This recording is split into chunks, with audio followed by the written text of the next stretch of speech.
This book has been germinating for a long time.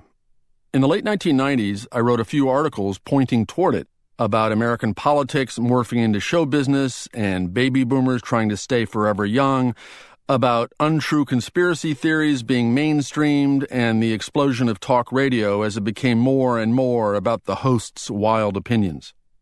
In 1999, I published a novel about a TV producer who created two groundbreaking shows: a police drama in which the fictional characters interact with real police arresting real criminals, and a news program featuring scenes of the anchors' private lives. But the ideas and arguments really started crystallizing in 2004 and 2005.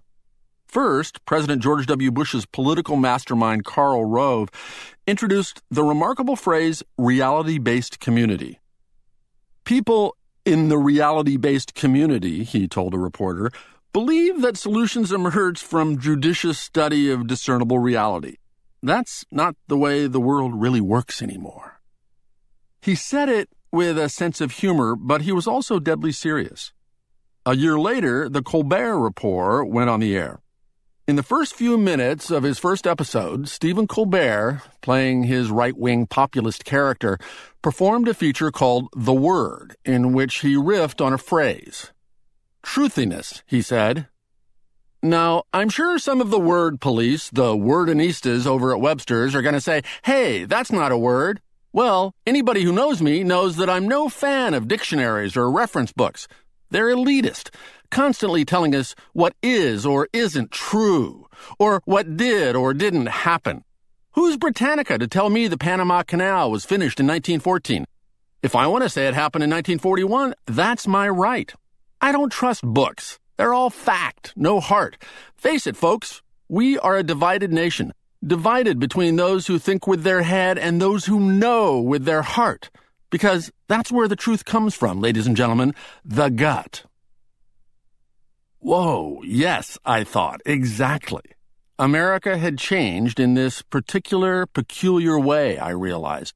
Until the 2000s, truthiness and reality-based community wouldn't have made much sense as jokes. My understanding of how this change occurred became clearer a few years later when I started work on a novel about a group of kids who in the early 1960s role-play James Bond stories, and then in 1968, as college students, undertake a real-life Bond-like anti-government plot. During the 1960s, reality and fantasy blurred problematically for my characters and for plenty of real Americans. In the course of researching and thinking through that story, I came to understand the era and its impacts in a new way. For all the fun and all the various positive effects of the social and cultural upheavals, I saw that it was also the Big Bang moment for truthiness. And if the 1960s amounted to a national nervous breakdown, we are mistaken to consider ourselves over it, because what people say about recovery is true. You're never really cured. I realized, too, that this complicated American phenomenon I was trying to figure out had been not just decades, but centuries in the making. In order to understand our weakness for fantasy of all kinds, I needed to follow the tendrils and branches and roots further back, all the way back to America's beginnings.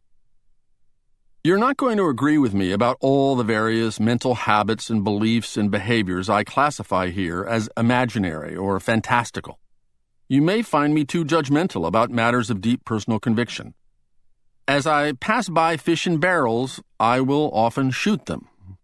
But I don't consider all religion or all alternative belief systems or all conspiracy theories or all impossible dreams misguided. Each of us is on a spectrum somewhere between the poles of rational and irrational. We all have hunches we can't prove and superstitions that make no sense. What's problematic is going overboard, letting the subjective entirely override the objective, people thinking and acting as if opinions and feelings were just as true as facts.